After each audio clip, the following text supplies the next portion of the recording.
one of the things I love doing most on this show is inviting black men on and letting them speak for themselves. Too often, everybody wants to speak for them, speak on their behalf, speak over their bloods on the street, but very rarely are they just allowed to speak for themselves. That is something that I take a lot of pride in in us doing here on Sonnie's Corner, and today will be no exception. Okay, so let's go ahead and bring in the radical Republican. That's what he calls himself, radical Republican, the GOP committee man of Ward 18 in Chicago, the one and only Devin Jones. Welcome to the show, bro. How are you, Sonnie? You know I'm blessed and highly favored. We've been waiting for this conversation for quite a minute now. I know, I know. I've been waiting for this conversation from the first time I turned that dial on and heard you screaming in the radio. So I've been waiting for this for about 2 or 3 years now. Here we are. You know how this works. First time guest, you get the floor. You get to start it off. You can tell everybody about yourself, about the work that you do. You can pick a specific topic. You can whatever it is that you want to do. The floor is now yours. There you go. Okay, well, I just tell about myself a little bit, and we can go from there. My name is Devin Jones. I'm the 18th Ward committeeman, a Republican committeeman, which is the southwest side of the city of Chicago. It's the number one majority black ward in the city of Chicago when it comes to home equity value, when it comes to employment, education, all the metrics that we talk about that lifts up people into the middle class. You find it on the south side. Black people, Hispanic people, and white people living together. It's a majority black ward, though. And we're not shooting at each other. We're not killing each other. We're not the stereotype of what people think Chicago is. I'm a former theology and Latin teacher. I am a former radio show host. I'm a U.S. Navy vet. I was military police while I was in the Navy. Currently, I run the Southside Republicans, and I'm a small business owner. I do sexual assault victim advocacy. I'm the big brother of two of my homeless students that I adopted. One just graduated from college. The other graduates from college in December. So Matthew and Levy, I've put two boys through grade school, high school, and now college. And that's the long and the short of who I am. I base it. My motto is the same motto as the Southside Republicans: fix where we live. We fix ourselves first, and then we fix our community. And so I'm big into black empowerment. I take that term that you mentioned, radical Republican, very seriously. Me, Latasha Fields, who, if you look at my Twitter, you'll see Gino Young. You'll see a couple of other people. I call us all the radical Republicans because we really we go to the heart of what the Republican Party was when it was founded, which was a party of black liberation. And so you hear me often where I'm like, Republicans, where are you? Show up. And Yes. why don't you get offended when I say that? Why, like, you don't get mad and say like, we're here, and start, pushing back? Why do you take that criticism and just roll with it? Do you understand where I'm coming from? Do you get it? Like, why is it that you aren't like one of those people that thinks I'm completely wrong for consistently pointing that out? Because we don't show up. I show up. There's groups of us that show up, but as a whole, as Republicans, we do not show up into communities. I mean, we barely show up into the white community, right? The whole first half of your show, you were spot on with the history and all this other stuff. That's kind of showing up. If you tell a proper history, that's a part of showing up, actually being in these communities. Our party just has forgotten about black people. I don't know a better way to say it. It's unfortunate. There's some of us who are doing stuff, but we're not showing up, and people don't. And I hate to just bash the party and keep bashing the party, but you do have to speak truth to power at some point. And if we want something different, if we're saying that our platform and our message is top tier, and this is what's going to give you liberation from government oppression in whatever it is, high taxes, a strange police force that's ticketing you into oblivion, different things like that, then you have to actually show up and present that plan to people. No one owes us a vote. We owe them. They don't owe us. If we're asking for a vote, that means that we owe them the respect and the dignity and the courtesy to show up in that community. Tell me about your city, and not just your ward, your city.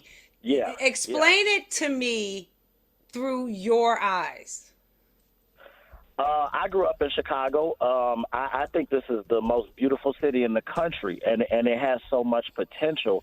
I think a lot of the we have a crime problem that is partially precipitated by poverty, but it's government legislated poverty in the way that if you ever want to see a city where a political party literally owns everything and has taken it over, that's Chicago.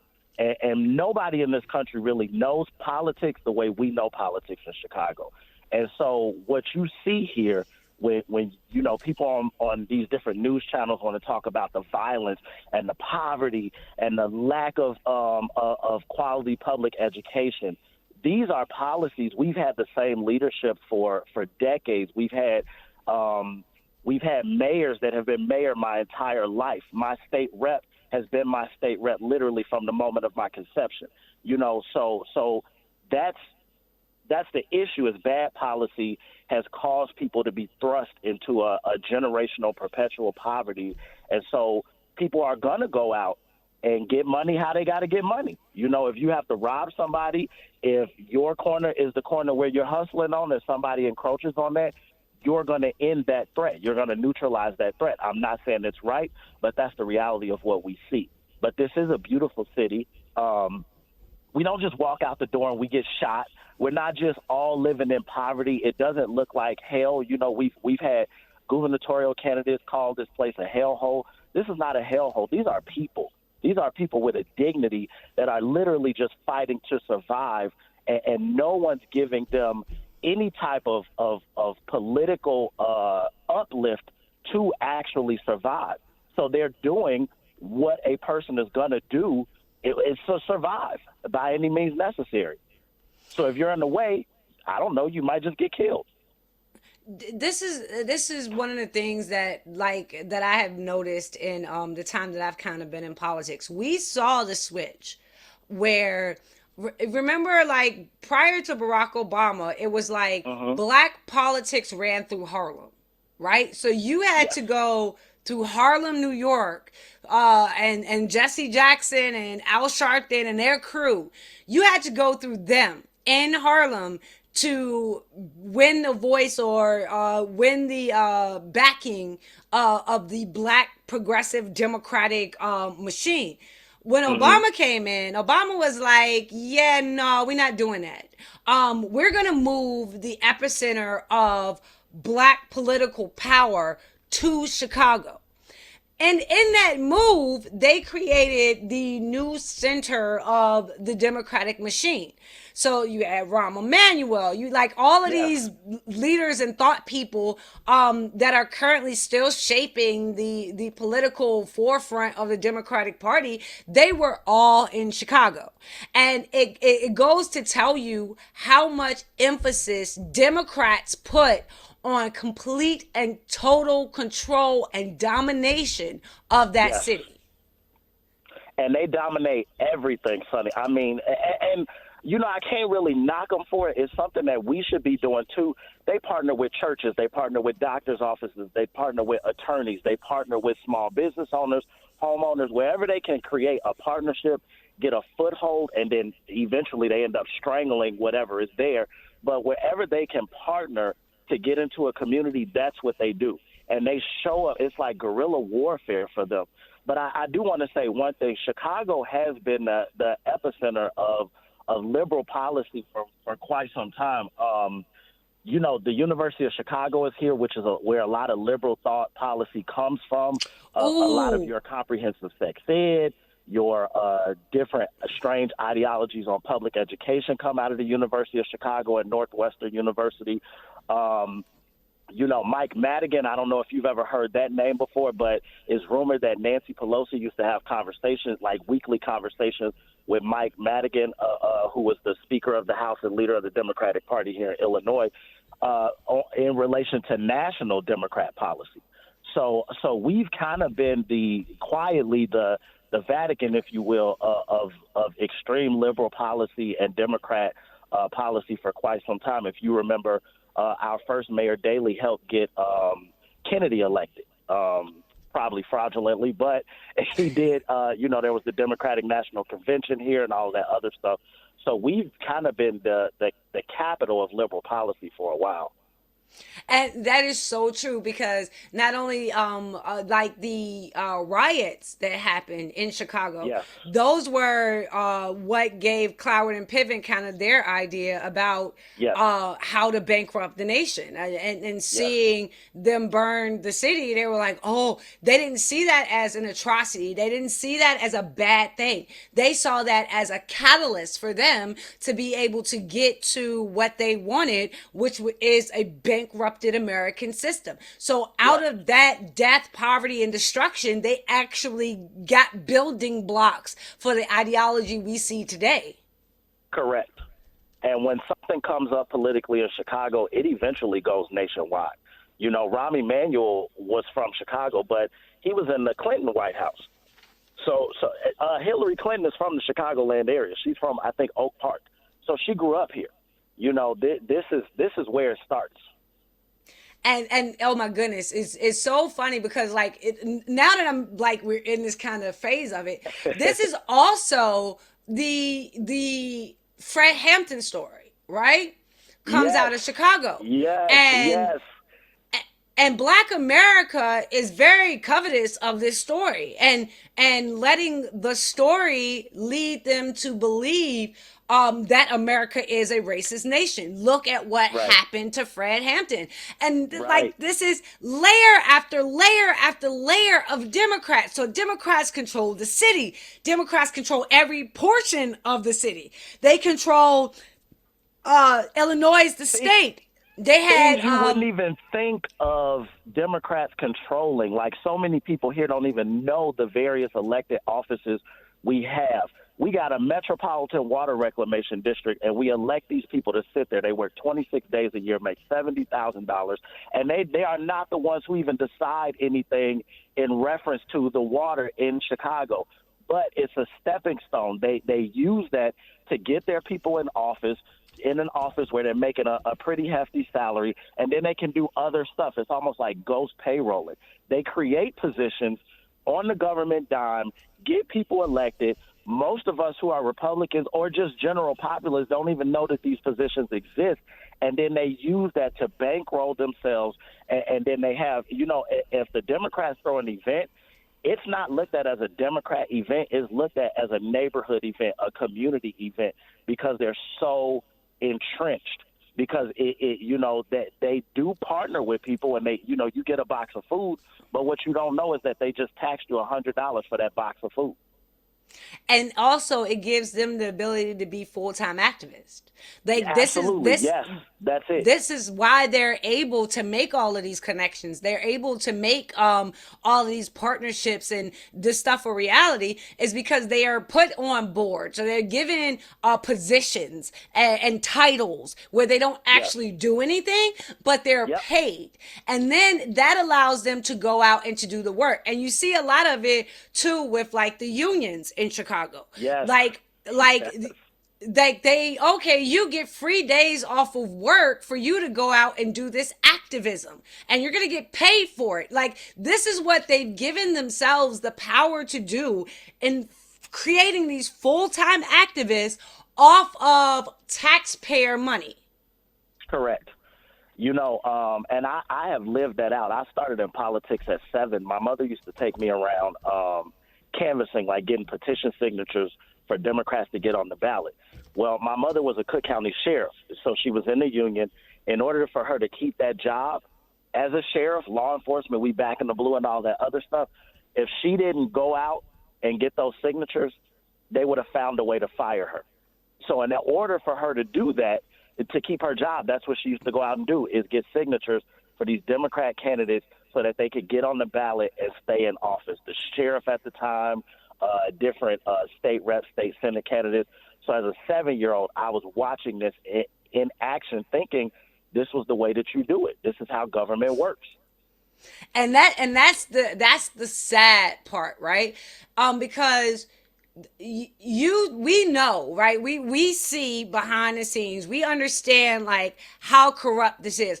Most people don't. When I ask Republicans, like, do you know how Barack Obama got on the ballot to be a senator?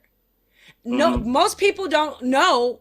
Oh, they got everybody else thrown off the like they Yeah. eradicated all of his competition Yes. through minor little glitches of not you didn't sign this spot on the paperwork. No, Yep. you can't be given time to just come and sign it. No, they used every trick and dirty Yes, they underhanded did. tactic they could possibly use to knock everybody else off the ballot so that Barack Obama would have a clear path to getting that seat. And Yes. like Republicans don't understand when they tell people like you, oh, you can do it, go do it by yourself. Like this entire machine, you, Devin, fabulous as you are, magnificent as you are, talented and brilliant as you are. What are your chances of taking on this entrenched Democratic machine without the backing of any political party, no apparatus, no help? What are the chances that you were able to actually pull that off?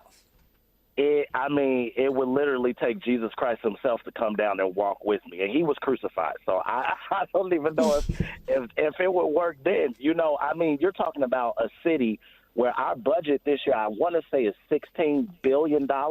So that's what we're going up against, because the Democrat that whatever the government budget is, that's their budget. So if they got to fix a street in order to get everybody on that street to vote for them, that's what they're going to do. So how am I supposed to walk out my door and change everybody's minds when we have allowed them to take the full reins of government, which includes the treasury of the government, and they use that to get elected time after time? And then what we do as Republicans is we react to, I don't know, critical race theory or something that is just, I'm not, something that's so insignificant. We're talking about Texas, when that doesn't have anything to do with us in Chicago. But We get so distracted. every single Monday morning, everybody wants to talk about Chicago. Like Yes. you don't want to talk about Chicago from Tuesday to Sunday. Tuesday to Right. Sunday, nothing. But every single Monday morning, everybody wants to talk about Chicago. But I think I'm gonna be honest with you. I suspect that it's like a code word for black people or something like that, because when other people kill themselves in the city, they don't get the same press as when black men are shooting each other. That's what we really want to hear. We want to see the numbers of how many Negroes then killed each other on the south and west side of Chicago. We don't want to talk about the other things that go on in the city. And to be honest, we don't even want to talk about why they're killing each other, how we got to this place, what's the policy that's it. We just want to back the blue and back on up. And the solution for us is always we tougher laws. They need zero tolerance. They need and no accounting for the fact that when you go in and your answer is not liberty, your Yeah. answer is not freedom, your answer is not getting the Democratic boot off of these people's neck. It's Yes. not self-correcting. It's not going back No. and getting the legislation and regulation off of the books that have turned these communities into what they've become. It's none of that. For us, the answer is always more government. It's always, you just don't have enough government enforcement in these areas. You need more police, more government enforcement. Why is the answer never liberty based when it comes to correcting some of the problems that are in your city? I think that on both sides of the aisle, people do not understand the republic. They don't understand the Constitution, and I don't mean this in a derogatory way to anybody that's listening, because I know how your listeners get, Sonny. But I think that people just don't really understand your message of conservatism equally applied. When we say things like send in more police to a community, it doesn't really make any sense, because what you're asking is for Democrats to send their people into a community to correct a problem that they created. You're asking for more money to an apparatus that literally gives money back to the Democrats in the police officers unions and stuff like that. So instead of saying, just enforce more laws, they're already enforcing every law that they could possibly enforce.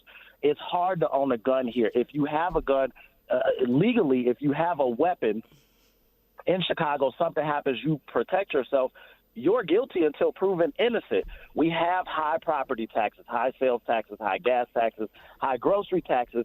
It costs $125 a year just to renew your license plate, another $100 a year to renew your city sticker.